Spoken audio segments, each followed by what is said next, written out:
Chers tous, shalom. Nous sommes deuxième jour du mois de février 2025. Nous voulons partager un message un peu lié à la circonstance.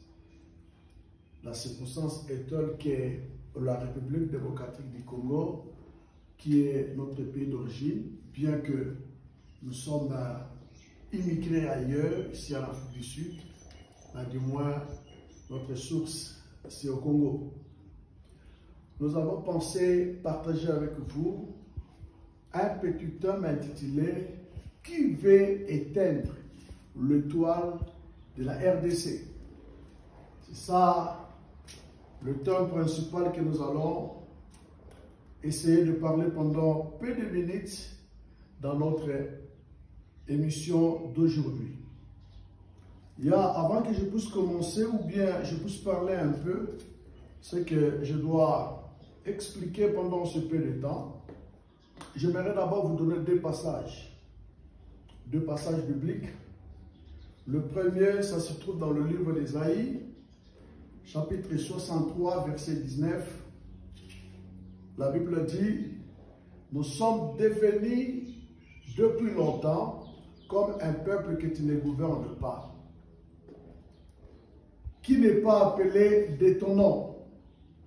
Oh, si tu déchirais les cieux et que tu descendrais le montant, se branlerait devant toi. Ça, c'est Israël qui parle. Depuis longtemps, nous sommes devenus comme un peuple que tu ne gouvernes pas, qui n'est pas appelé de ton nom. Alors, ils ont invoqué l'Éternel pour qu'il descende, afin que les montagnes se branlent. Ça, c'est Ésaïe. Deuxième passage, nous allons le retrouver dans le livre des Psaumes, chapitre 27. Je vais lire à partir du verset 1er au 3e verset. De David, l'Éternel est ma lumière et mon salut. De qui aurais-je crainte? L'Éternel est le soutien de ma vie. De qui aurais-je peur? Quand de méchants s'avancent contre moi pour dévorer ma chair, ce sont mes persécuteurs et mes ennemis qui chancellent et tombent. Si une armée s'est campée contre moi, mon cœur, mon cœur n'aurait aucune crainte. Si une guerre s'est levée contre la RDC, si une armée s'est levée contre la RDC, mon cœur n'aura pas de peur. Ce sont mes persécuteurs et mes ennemis qui chancellent et tombent. Ça, c'est ce que David a dit. Il a parlé, l'Éternel est son soutien, l'Éternel est sa lumière. Il n'a pas peur de qui que ce soit, il n'a craint de personne. Et d'ici, une armée s'élève contre lui. Si une guerre s'avançait contre lui, il n'a pas peur. Il a voulu faire la différence entre une armée et la guerre. C'est ça le problème que les Congos subissent actuellement. Le problème que nous subissons, c'est la guerre. C'est l'armée rwandaise qui envahit notre territoire. C'est la guerre qui est déclarée contre la RDC par le supplétif M23, soutenu par l'armée rwandaise ainsi que les multinationales. Bien-aimés, la première question, c'est notre petite préoccupation que nous allons parler. Qui veut éteindre l'étoile de la RDC? Lorsque nous parlons de l'étoile de la RDC, nous faisons allusion à la destinée de la RDC. Qui veut éteindre cela? L'histoire, le récit de la RDC, en premier lieu, ce que j'aimerais d'abord vous expliquer à comprendre, le récit de la RDC est semblable à celui d'un homme qu'on appelle Joseph de la Bible. Un jour, cet homme a reçu la vision et consort par rapport à la promesse que Dieu lui a faite. Et la Bible dit, après avoir expliqué à ce frère, il y a maintenant une jalousie atroce ou cruelle contre leurs frères. Leurs frères ont manifesté une jalousie atroce, une jalousie cruelle, au point où ils cherchaient maintenant comment tuer leurs frères. Et en fin de compte, on les a vendus. En fait, la mission principale de Joseph, c'est ce qu'il avait dit plus tard, après avoir atteint ce que Dieu a promis pour lui. Il répondit à ses frères, vous aviez médité de me faire du mal, mais l'Éternel a changé à bien, pour accomplir ce qui arrive aujourd'hui et pour sauver la vie à un peuple nombreux. C'était ça la mission déjà de Joseph. La destinée, l'étoile de Joseph avait comme mission principale de sauver la vie à un grand peuple. Lorsque Dieu parla à Joseph, lorsque Dieu donna des promesses à Joseph, ce frère ne savait pas qu'un jour, il y aura une famine généralisée. Où même eux, même les Égyptiens, même les gens des environs, tout le monde va aller chercher à manger en Égypte.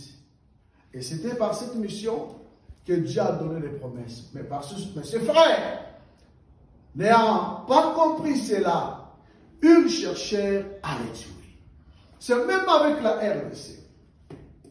La RDC, un grand pays, avec une grande mission, que Dieu a doté à la RDC.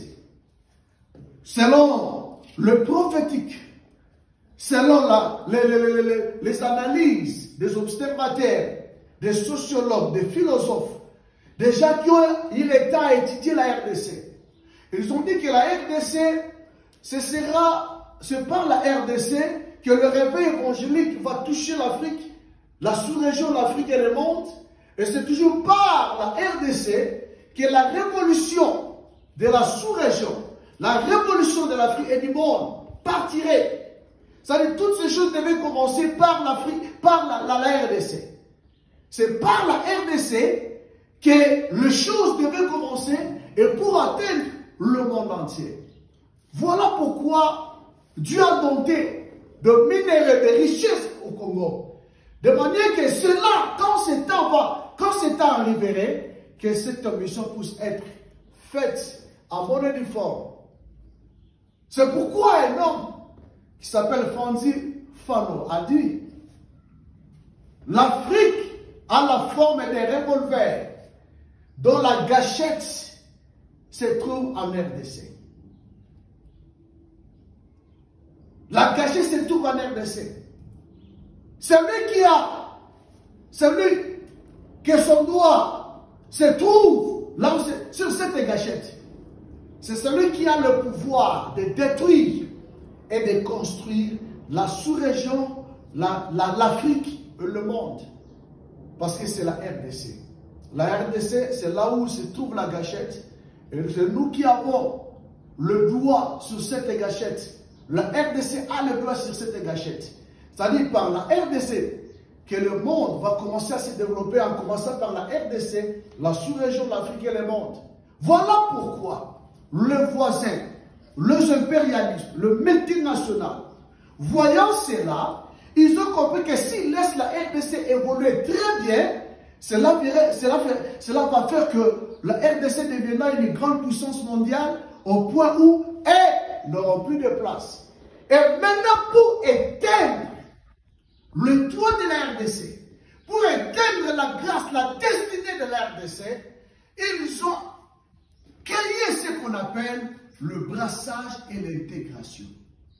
Le brassage et l'intégration, ce sont les deux fléaux que la communauté internationale, que les multinationales, que les impérialistes ont créé pour détruire la RDC. Et cela n'a pas commencé maintenant. Ce n'est pas une pratique qui vient de commencer aujourd'hui avec le mouvement du M23.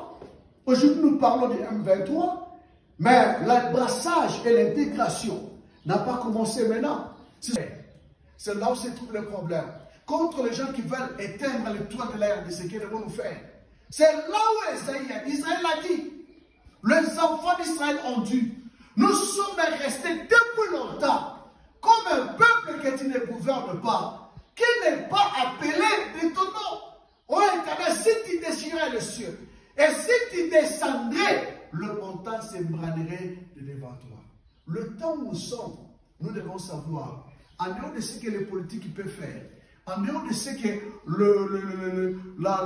la société civile, en dehors de ce que les FARDC peuvent faire, nous l'Église, ce que nous devons faire, nous les enfants de Dieu, ce que nous devons faire, nous devons chercher la face de Dieu, parce que nous sommes comme un peuple que Dieu ne gouverne pas. Nous sommes devenus faibles en tout et pour tout. Il y a l'infiltration à la haute dans des hautes institutions, infiltration à la présidence, infiltration au Parlement, infiltration au gouvernement, infiltration dans l'armée, infiltration dans les services de renseignement. Tout ce qu'on peut faire, ou tout ce que ces gens-là peuvent faire, il y a toujours des fuites d'informations qui les rendent toujours faibles contre l'ennemi. Alors nous avons le devoir d'implorer la main de Dieu, de chercher la face de Dieu. Nous sommes devenus comme un peuple que tu ne gouvernes pas, comme un peuple que tu ne gouvernes pas, qui n'est pas appelé de toi. Congo, c'est un pays élu, un pays choisi de Dieu, un pays béni de Dieu. Nous devons chercher la face de Dieu. Papa, descends du haut du ciel, descends du haut du ciel, descends sur la terre, ébranle le montagne, ébranle. Toutes ces choses-là sont des montagnes, toutes ces forces multinationales sont des montagnes. Nous sommes faibles devant ces forces. Mais Dieu n'est pas faible. Là où nous sommes limités, il y a quelqu'un qui n'est pas limité. Là où nous n'avons pas de force, il y a quelqu'un qui sa force est sans limite. Sa force est illimitée. Il y a un Dieu dans le ciel. C'est lui qui a rendu faible Pharaon. Il n'a pas changé. C'est lui qui a réduit en néant le peuple égyptien. Il n'a pas changé. Le même Dieu est capable de réduire en néant les stratégies des multinationales, les stratégies des impérialistes, les stratégies des pays voisins qui cherchent à nuire ou à éteindre l'étoile de la RDC. Qui cherchent à nuire. Cherchons Dieu. David a dit, il a dit, l'Éternel est ma lumière, de qui aurais-je peur? Il est le soutien de ma vie, il est mon salut, il est ma force, de qui aurais-je crainte? Même quand une armée s'avance, je n'aurai pas peur. Même quand une guerre s'élève contre moi. Pendant ce temps, David a connu aussi les guerres. Il a dit l'Éternel était son soutien. Nous devons prendre Dieu comme soutien. Nous devons chercher Dieu comme soutien de la RDC. Dans ces combats que nous menons, il n'y a que Dieu qui peut nous aider à vaincre les hostilités du diable, avec toutes ces atrocités, avec toutes ces situations dont nous sommes victimes actuellement dans notre pays. Nous sommes devenus comme des esclaves dans notre pays. Nous sommes devenus comme des gens qui n'ont rien dans notre propre pays. Le monde entier voit, mais le monde entier ne réagit pas. Alors nous devons recourir auprès de celui qui a donné les richesses. Comment devons-nous mourir à cause de ce que tu nous as donné? Comment devons-nous souffrir à cause de ce que tu nous as donné? D'essayer de défendre notre cause. Bien-aimé, c'est là où la Bible dit, si mon peuple est sur qui? Si nous cherchons la face de Dieu pour la cause de la RDC, le Seigneur s'élèvera. Même quand une armée s'élève, même quand une guerre s'avance, nous devons rester sans foi. Nous devons avoir confiance à Dieu. Nous devons prier à l'Éternel. Nous devons déclarer à notre Dieu, c'est lui qui est capable de changer les choses. Il en changera. Il en changera. Il en changera. Il en changera. Nous sommes faibles. Nous n'avons pas de force. Nous sommes dépourvus de force par rapport à toutes ces forces-là. Mais nous avons quelqu'un qui est au-dessus de tout. Celui le majoritaire. Même si la RDC actuellement est mise à l'écart, est restée seule, est solitaire. Mais nous avons quelqu'un. Il s'appelle Yahushua Mashiach. Il s'appelle Jéhovah Sabaoth, l'Éternel des armées. Ce n'est pas pour rien. Il s'est donné ce nom-là. C'est à cause de sa façon de réagir. Cherchons l'Éternel, cherchons Jéhovah Sabaoth. Il défendra la cause de la RDC. Excellent enfant de Dieu, chers tous. Je n'ai pas assez de choses à vous dire pour le moment. Cherchons la face de Dieu pour la cause du Congo. Organisons des programmes de prière. Prière dans nos maisons, prière dans nos églises, prière dans nos endroits respectifs pour la cause de la RDC. Je vous exhorte, Dieu interviendra à notre sort.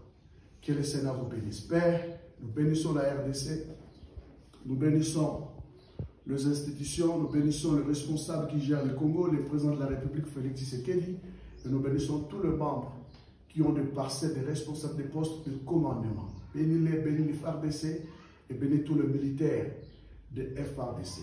Dans le nom de Jésus-Christ, nous te disons Amen. Abonnez-vous massivement pour la gloire de notre Dieu. Amen.